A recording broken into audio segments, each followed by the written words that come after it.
Well, good morning. I know I'm standing between you and lunch, so I'm going to just give you our regulatory requirements for grouping and social housing animals in research environment. I will say that most of it is going to reiterate what you've already heard.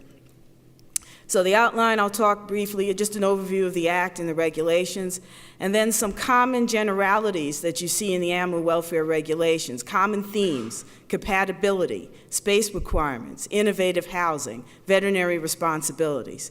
And then I'll cone down on group housing of dogs and the exercise program, and then social housing of non-human primates and the program for psychological well-being. And at the end, I'll just talk briefly about some USDA findings. So just first thing about the Animal Welfare Act, you know it's a public law. It's a statute enacted by Congress in 1966, and this law governs the care and use of animals in research for both government and non-government facilities. So then when we move to the regulations, they're listed in the Code of Federal Regulations. Every regulation that's listed in the CFR must have an enabling statute. In this particular case, we're talking about the Animal Welfare Act. And the purpose of the regulations is to describe in greater detail how an agency is to interpret the law. And then we have our policies, our animal care resource guide policies. And these are guidelines for regulatory interpretation. There was a major overhaul in 2011, and then one policy, Policy 3, as you know, was updated in 2014. So let's talk about the Animal Welfare Act. It sets standards for the humane handling, care, and treatment of animals, even in transportation. And this, under the Act, it also talks about dog exercise and the promotion of psychological well-being of non-human primates. Touch. Okay, I see probably like every minute, touch the screen. All right, you went black on me. All right, so as far as we're concerned, acceptable standards of care are obviously our own. Of course, we accept the guide.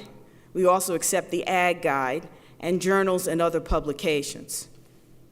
I'm just going to keep touching the screen as we go. As far as our regulations are concerned, each species has a subpart dedicated, and it talks about the various standards. So, you know, dogs and cats, you know, guinea pigs or rabbits, non-human primates, marine mammals. Now, subpart F is all other regulated species. And for, you know, we're talking like ferrets, farm animals, bats. That's where you're probably going to have to go to other resources. So let's talk about some of these generalities that run through the Animal Welfare Act. The first is compatibility, and you've heard this, and this is pretty much common sense. I mean, if you got two animals sharing the same space, they got to get along, so they have to be compatible. No housing with other species unless compatible. There are some exceptions. Hamsters and guinea pigs. Hamsters are housed with hamsters. Guinea pigs are housed with guinea pigs. Also with rabbits, if you're going to put it with another species, we need to see a scientific justification. And of course, it makes sense. If any animal is vicious or aggressive, we're just not putting them in with anybody.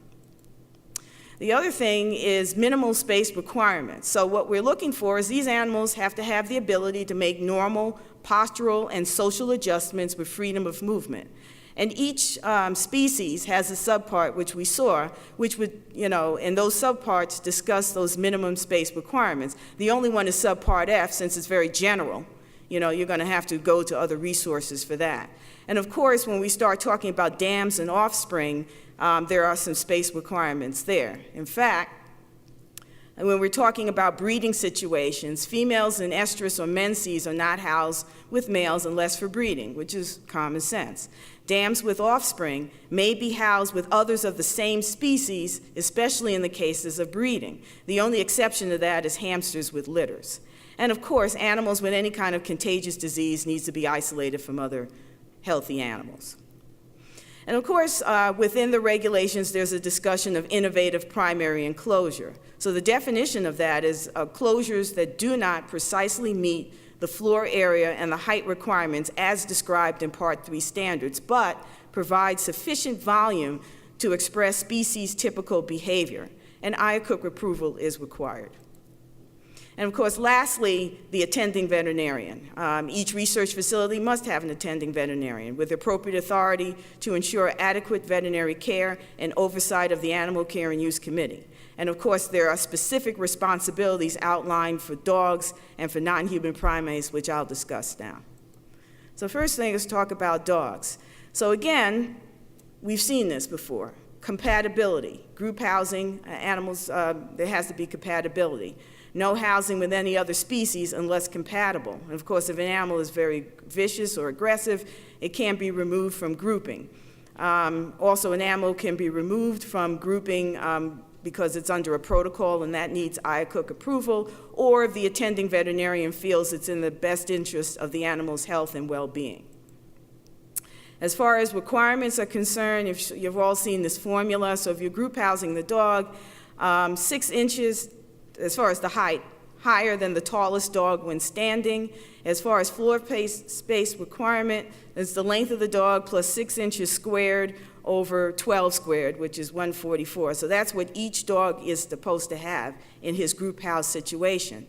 No more than 12 non-conditioned adult dogs together, adult being over 4 months and older. As far as breeding colonies are concerned, we've seen this before, okay to have females in heat with the male, okay to have the dam with offspring with another adult, dams with nursing pups. Each pup has to have 5% of the dam space, but you also have to take other things into consideration, breed, behavior, and accepted husbandry practices. As far as primary enclosures are concerned, a couple of things. Tethering pretty much is a dog on a leash. So a dog on a leash attached to a wall is not a primary enclosure. Now, we will allow temporary situations like that. That requires APHIS approval. I talked to some people who've been long in the tooth with APHIS, and they've said they've never approved anything like that. And of course, you can't permanently house a dog that way. Of course, innovative housing was what we've discussed. You need volume volume that's sufficient for species typical behavior, even though it doesn't meet the floor and area requirements that are outlined in the standards. And of course, IACUC approval is required. So each program, each institution needs a dog exercise plan. Each facility must develop, document, and follow a plan to provide exercise. The plan must include written standard procedure, and the plan must be available to the USDA inspectors or any funding official. So to fulfill the requirements of the plan, if you have individually housed dogs, they need twice the required space. If you have group housed dogs, they have to have 100% of their individual space, so it has to add up. You can also have a big run or exercise area for your dogs. So what about these dogs that for some reason are individually housed? Well, they need some opportunity to exercise, so especially if they're in a cage pen or run that's less than twice the required space. And of course, these dogs need some type of positive physical daily contact with humans if they do not have any sensory contact with other dogs. And one thing, dams with litters are excluded from this category. So some unacceptable methods to comply or attempt to comply with our exercise program is forced exercise, and I underline forced, swimming, treadmills, and carousels. These pictures are actually dogs used in a different way, so that's why I underline. I mean, there are dogs trained to swim, but these dogs, this is not a research setting. There are dogs on treadmills like greyhounds trained to run. That's not a research setting. Carousels, working dogs, that's not a research setting. But I just wanted to show you the pictures of what that would look like if somebody tried it in a research setting. As far as the attending veterinarian is concerned, they approve the dog exercise program. They can also, he or she can authorize an animal not to be placed in compatible housing situations if the health or well-being is in jeopardy. They can also exempt a dog from the exercise program if health and well-being is at risk. Of course, with that exemption, there must be documentation, and it must be reviewed every 30 days, unless there's a permanent condition. And again, there needs to be documentation that this is permanent. And of course, the IACUC can approve an exemption to the exercise program when it's scientifically justified. And that exemption must be documented, usually in the minutes, and it needs to be reviewed at least annually. And of course, records must be available to the USDA inspector and any funding federal agency. Also, the IACUC approves innovative primary enclosures. So let's move on to non-human primates. So some things are very similar. As far as group housing is concerned, it's the sum of the minimum floor area requirements per animal and the minimum height of the largest animal. So you can kind of see with the people who wrote these regs, they didn't always just reinvent the wheel. They just kind of built on what was done with another species. Dams with offspring, if the offspring is less than 6 months old, then you're just kind of looking at the space for the dam. Innovative housing is okay, and again, sufficient volume to allow typical species behavior. And of course, there can be exemptions for research or veterinary purposes, and IACUC approval is required. So as far as primary enclosure, I just want to talk about brachiating species. They need more space because of their brachiating motion. They're in group 6. I just kind of pulled out, did a quick excerpt of group 6. We do have a policy 7, which goes into more detail, and it kind of outlines what a brachiating species is. As far as the great apes are concerned, we're saying chimps. We're also talking about young gorillas and orangutans. As far for the New World monkeys, it's your spider monkey, your woolly spider, your woolly monkey, and then for your lesser apes, it would be your gibbons and your siamangs. As far as great apes are concerned, if the animal is over 110 pounds, which is 55 kilograms, not 50, my math was off there, they need a little more volume than what's listed in the chart. And of course, we know about our program to promote psychological well-being. It's mentioned in the Act, and it's mentioned in the regulations. And just getting down to the bottom, this program, and this is very key, in accordance with currently accepted professional standards as cited in appropriate professional journals and reference guides.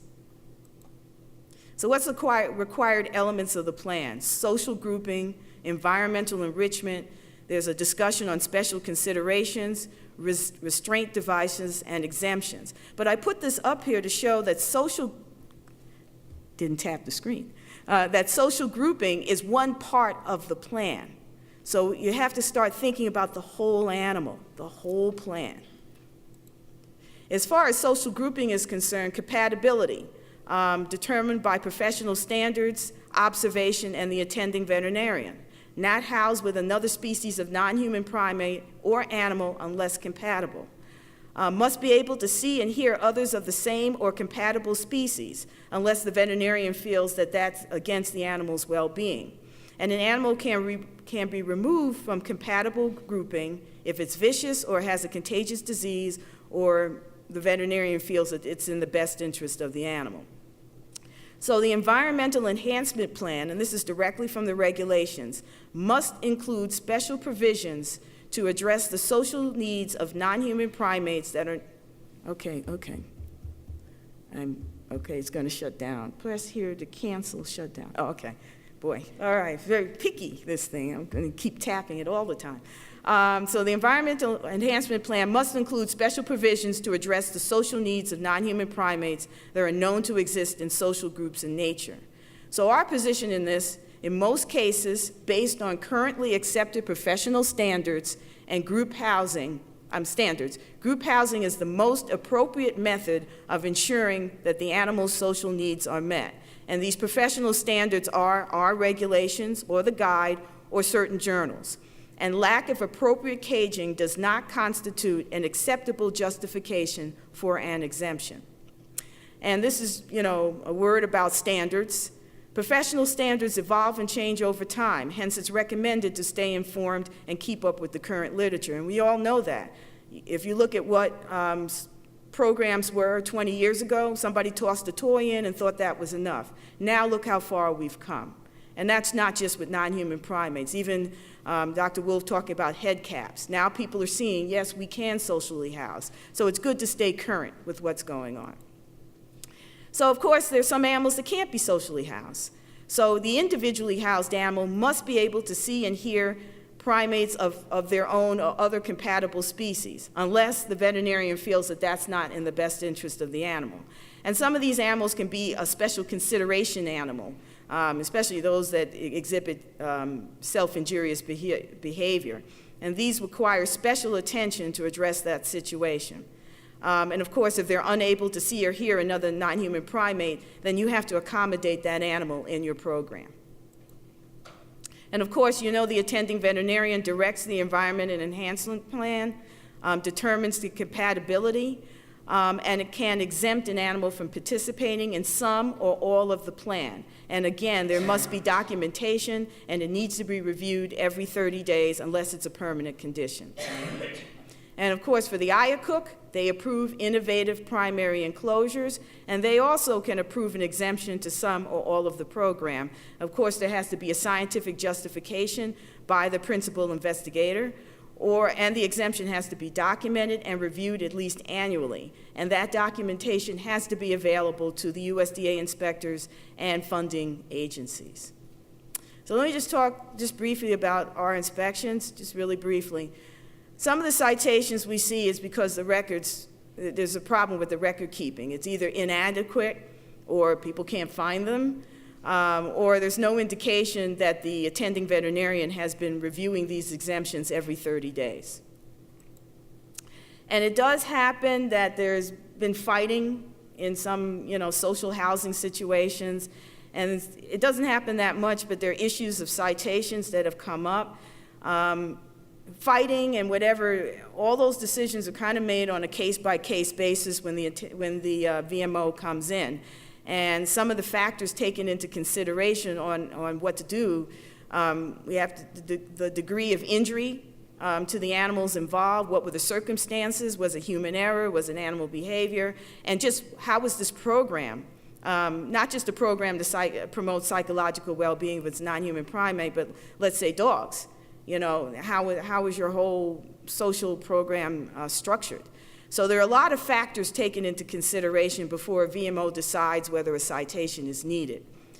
If, however, you don't like the VMO's opinion, and this whole thing cannot be resolved at the VMO level, then you can go through the appeals process. The facility has 21 days after receiving the inspection report to file an appeal. After 21 days, we will not accept the appeal. And we have, things are different now, there's an appeal team. And basically it's people from the East region, people from the West, and a subject matter expert, usually me. And then we make a decision, and all decisions are final. And just for a summary, considerations for socially housing animals, just things to consider. Are the animals compatible? Are the enclosures large enough? Can species-typical behavior be expressed?